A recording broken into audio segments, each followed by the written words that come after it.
Raisen police अधीक्षक पंकज पांडे रायसेन के बेगमगंज पहुंचे, जहां उन्होंने नगर रक्षा समिति सम्मेलन में शिरकत की। रायसेन एसपी पंकज पांडे ने नगर रक्षा समिति सम्मेलन में शामिल होकर नगर रक्षा समिति के सदस्यों को अपराध रोकने और जनता और पुलिस के साथ मिलकर काम करने के लिए जागरूक किया। बेगमगंज अनुविभाग में बेगमगंज, गैरतगंज और देवनगर के पुलिस और नगर रक्षा समिति सदस्यों ने नगर रक्षा समिति सम्मेलन में बढ़ चढ़कर हिस्सा लिया। इस अवसर पर रायसेन पुलिस अधीक्षक पंकज पांडे ने सभी नगर रक्षा समिति के सदस्यों को संबोधित करते हुए कहा कि जनता पुलिस के साथ ज्यादा से ज्यादा जुड़े। पुलिस का जनता से जितना जुड़ाव होगा, पुलिस को अपराध रोकने में उतनी मदद मिलेगी। इस मौके पर एशियन भारत संवाददाता राशिद मीर ने रायसेन एसपी पंकज पांडे से खास बातचीत की। नगर रक्षा समिति को बल देने नए पुलिस कप्तान पंकज पांडे पहुंचे हैं। जैसा कि एशियन भारत को बताया जा रहा है कि अनुभाग जो है बेगमगंज के नगर रक्षा समिति के सदस्यों को मैं कह सकता हूँ डिजिटल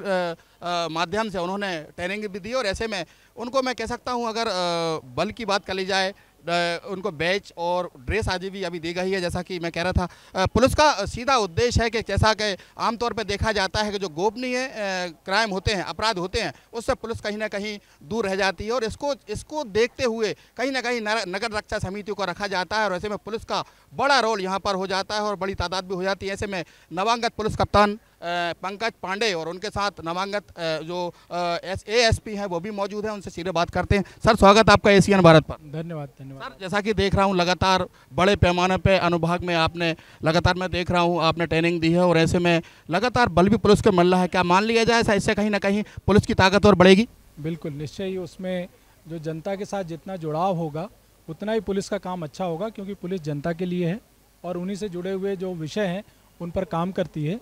आज जो हमारा बेगमगंज थाना परिसर में बेगमगंज अनुविभाग के 3 थाने बेगमगंज, गैरतगंज और देवनगर के जो नगर रक्षा समिति के सदस्य हैं उनका सम्मेलन आयोजित किया गया। इसमें मुख्यतः हमारे जो त्यौहार थे, पहले हमारी जो व्यवस्थाएं थी, हमने जो मिलकर के काम किया उस पर चर्चा की।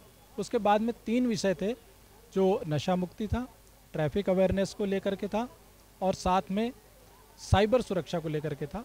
इनके बारे में हमने बात किया ऑडियो विजुअल माध्यम से, और इससे इनकी दक्षता में, कौशल में वृद्धि होगी और हम मिलकर के एक अच्छी सेवा समाज को दे पाएंगे। लगातार सर, जैसा कि जब से आपने रायसेन जिले की कमान संभाली है, मैं देख रहा हूँ लगातार संवेदनशील थानों की अगर बात कर ली जाए तो आप लगातार विजिट कर रहे हैं, और ऐसे में पहली बार अमूमन देखने को मिल रहा है इतना भारी पैमाने पर, भारी तादाद में आपके जो मुख्य जो अंग कहे जाते हैं रक्षा समिति आपके साथ मौजूद थे। ऐसे में क्या लगता है आपको, क्या उम्मीद है कि अब जो अपराध है जिले में, आ चूँकि आप नवांगत यहाँ पर आपने कमान संभाली है, और ऐसे में आपकी जो नई टीम है सर, जो ज़मीन से जुड़ी हुई, वो आप इसको बल मिलेगा?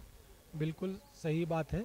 जो हमारे पुलिस बल आप सभी जानते हैं सीमित है, इसलिए अगर जनता के लोग जुड़ करके पुलिस के साथ काम करेंगे, नगर रक्षा समिति के सदस्य एक वैधानिक जो इसमें एक्ट बना है उसके तहत ये गठित हुई है, और इसके साथ में अगर अच्छा काम करेंगे तो हमको क्राइम कंट्रोल में, व्यवस्था बनाने में, ट्रैफिक मैनेजमेंट में और पब्लिक को अवेयरनेस करने में, जो इविल्स हैं, जो बुराइयाँ हैं, अपराध हैं, उसमें बहुत मदद मिलेगी। सर, जैसा कि अब अवेयरनेस की अभी लगातार बात कर रहे थे, और मैं सर आपसे जानना चाहूँगा, चूँकि कुछ क्रिटिकल थाने अगर कहे जाएं, उस पर किस तरीके से जो चैलेंजेस आपके सामने उसको पूरा किया जाएगा, और ऐसे में लगातार जो आपका जो आप नया बल मिला और नई बड़ी तादाद में जो रक्षा समिति के लोग जुड़े हैं, क्या कहेंगे सर? यही जैसा मैंने कहा आपको कि एक पहलू है अपराध अगर हो जाए तो उसको डिटेक्ट करना, ये पुलिस का काम है। दूसरा है अपराध प्रिवेंशन का काम है कि अपराध होने ही ना पाए। तो जब इतनी संख्या में हमारे पास में लोग रहेंगे, और तीसरा काम है लॉ एंड ऑर्डर मेंटेन करना। जो व्यवस्था है, मेले होते हैं, उत्सव होते हैं, इसमें अच्छी व्यवस्था बना करके रखना। इन तीनों क्षेत्रों में हम और बेहतर ढंग से अपना काम करेंगे। सर, क्या मान लिया जाए जैसे कि मीडिया के भी सूत्र होते हैं, पुलिस के अपने सूत्र होते हैं, कहीं ना कहीं आपके कमान संभालते ही वो बिल्कुल सक्रिय हुए हैं? नहीं, ये तो सभी अपने अपने स्तर पर काम करते हैं।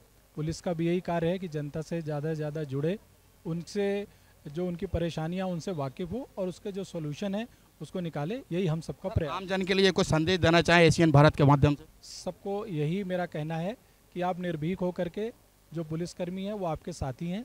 कोई आप मुसीबत में है, परेशानी में है, या कोई अपराध आपके साथ घटित होता है, या किसी अपराध घटित ना हो ऐसी आप सूचना देना चाहते हैं, तो आप निर्भीक होकर के थाना पुलिसकर्मी से मिलें। और हमारा हायरार्की सिस्टम बहुत अच्छा है। अगर आपको कहीं एक जगह कोई दिक्कत होती है तो आप उससे उच्च पद पर आकर के उनसे मिलें। आपकी समस्या जरूर दूर होगी। शुक्रिया सर एशियन भारत से बात करने के लिए। ये थे रायसेन कप्तान पंकज पांडे, उनका पुलिस कप्तान पंकज पांडे। उनका साफ तौर पर यही कहना था, जैसे कि एशियन भारत पर बात कर रहे थे, उनका यही कहना था कि अपराध पर कैसे लगाम लगे, इसको लेकर लगातार उन्होंने मॉनिटरिंग की जा रही है। और ऐसे में अगर नगर रक्षा समिति की बात कर ली जाए तो बेगमगंज अनुविभाग में उन्होंने बड़े लेवल पर ट्रेनिंग दी है और ऐसे में सैकड़ों की तादाद में रक्षा समिति के लोग पहुँचे हैं। उनका यही कहना था, रक्षा समिति के सदस्य जो हैं पुलिस की जो होते हैं मेन सीढ़ी माने जाते हैं, उनको सक्रिय करने के लिए, उनको जागरूक करने के लिए ये ट्रेनिंग दी गई थी। कैमरा पर्सन आसिफ कुरैशी के साथ राशिद मीर, एशियन भारत, रायसेन।